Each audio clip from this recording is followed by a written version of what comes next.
All right, arithmetic with polynomials. Let's get into this. I'll show you several examples, definitions, all that in here. Okay. Algebraic expressions, a mathematical expression that includes at least one variable. So typically you see like 3x, 1x, 2x. It's something with a letter variable. Okay. Polynomials. Let's get the definition first before we move on. An expression or an equation in which terms are related to each other through addition and subtraction. So like 3x plus 2, 2x minus 7, something along those lines.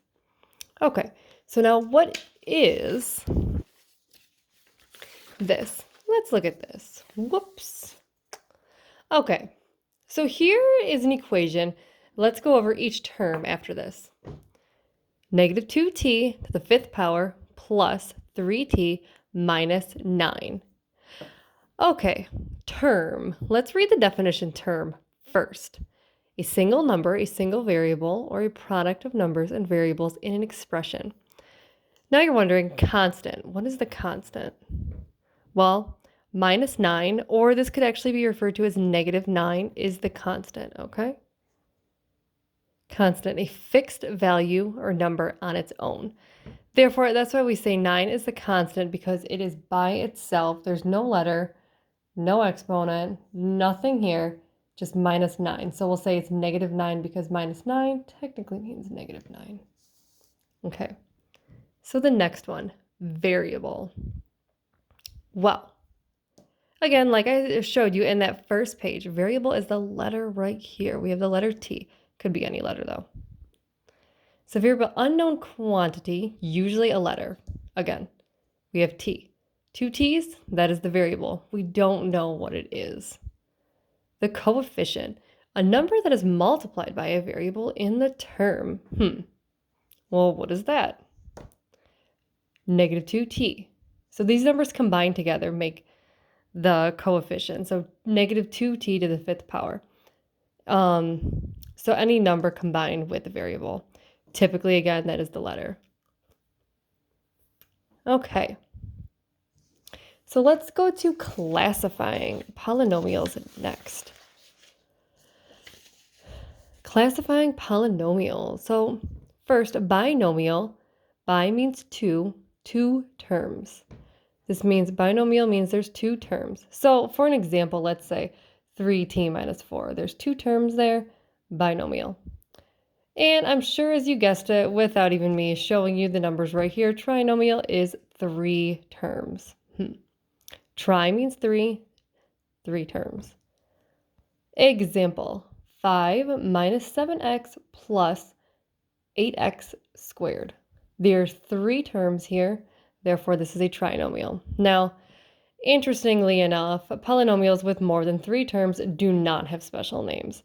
So, instead of me just writing 4th, 5th, 6th, 7th, 8th, because then it just gets a little bit repetitive there, we have 4th term, 4 terms. So just know after more than 3 terms, you would see 5th term, 6th term, like that, okay? For an example, we have x to the 8th power minus 5x to the 3rd plus x squared minus 9. 1, 2, 3, 4, 4 terms. So this is how you classify polynomials like this. But wait, a polynomial with only 1 term? Is that possible? Of course it is. Monomial. So mono means one term. So an example, as you probably guessed it though, it's just something like 27y to the 3rd, 9t to the 2nd squared, something along those lines. This means it's just 1 term, 1 number with a letter, okay? Now, identifying like and non-like terms. So like terms would be something that you could add or subtract together. And then I'm sure as you're guessing it right now, non-like terms would be something that you can't add or subtract together. So could be they have different exponents, they have different letters, they have something not in common, which makes it so you cannot add them or subtract them together. So let's look at this, like terms. Okay, we have 3x to the negative 2, 2x to the negative 2, 3x to the Second, negative 5x to the second, like terms, okay? More like terms, mn to the third, 6mn to the third. 3/4 x to the second, y to the fourth, negative 17x to the second, y to the fourth. As you can see, they all have something in common. They're like terms. Non-like terms, well, I'm sure you can tell just by looking at this that they're, well, not alike. Okay, so let's just read these real quick. 7h to the second, 8g to the second, negative y to the second, 5y. So they don't have anything in common here. X to the second, 3ab to the fourth, 3m to the fifth, n, 3m to the fifth, n to the seventh. So here's just the main difference. You can't add or subtract like terms, non-like terms together. You can add or subtract like terms together. Okay, so now let's review. We have adding polynomials. So simple, this is the short, simple version to do this, and this is probably the most direct way to do it. I think this way is the less confusing. Maybe I'll post a couple other ways, but here we have, so let's zoom in real quick. 5x to the third plus 6x squared plus 3. And now we're moving on to plus 3x to the third minus 12x to the second minus 10. Rearrange and group the like terms. So I rewrote the problem again. Not always necessary, however, you can. But what you have to do is rearrange and group the like terms to see which ones do they have in common. Well, there's x to the third, x to the third, x to the second, to the second. So we can combine these two, and that's what I did right here. 5x to the third plus 3x to the third plus 6x to the second minus 12x to the second plus 3 minus 10. Okay, so that's grouping all the like terms. Now the last step is combining the like terms.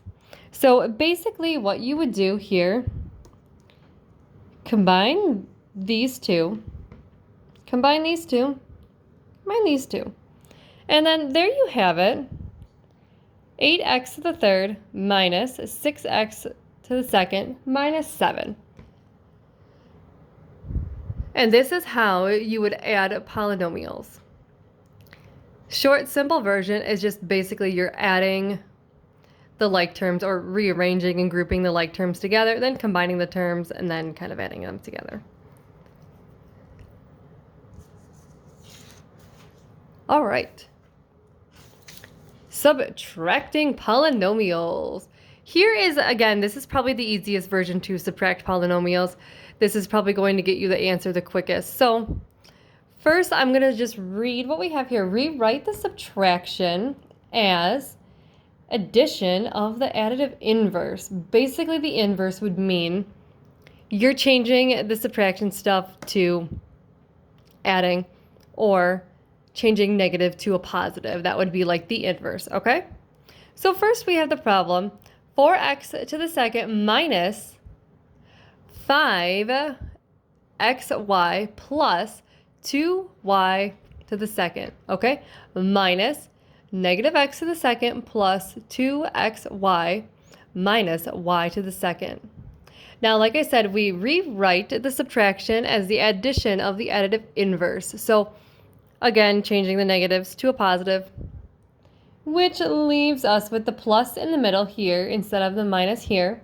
Change the negative to a positive, x squared minus, so change this, the positive to a negative in this situation. We're just changing the symbols around. 2xy, now plus y squared.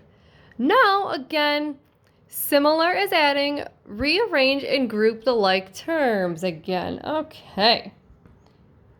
4x to the second plus x to the second plus negative 5xy minus 2xy plus 2y to the second plus y to the second. Okay, combine the like terms again. Kind of the same as adding, we combine everything at the end.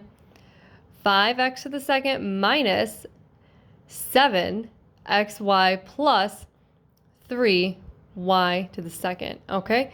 So there you have it. This is how we would subtract polynomials. Now you're probably wondering next, multiplying. All right. Multiplying is pretty simple though because we're just going to use distributive property.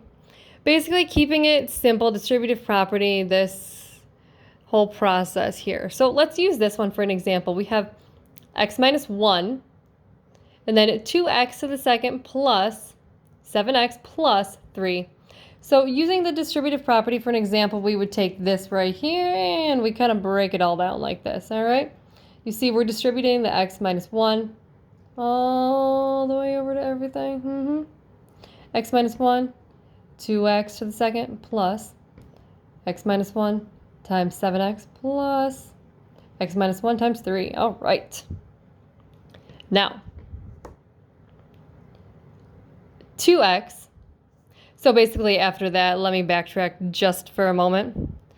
After we distribute everything, we're going to combine it all together and see what we get next. Okay. 2x to the third minus 2x to the second plus 7x to the second minus 7x plus 3 minus 3. And now, once you've done all of this, so you're basically just combining everything and that's where we get these numbers. Then you're going to combine them again and that gets your final answer, okay? So you have 2x to the third plus 5x to the second minus 4x minus 3. And there you have it. There's multiplying polynomials using the distributive property. First, though, if you're wondering how I got that, well, FOIL. Wow, do you remember this from probably middle school, even pre-algebra or even algebra 1? FOIL. You're still going to see this a lot in algebra 2. First, so here's what it stands for. Let me backtrack. First, outer, inner, last. FOIL. First, outer, inner, last.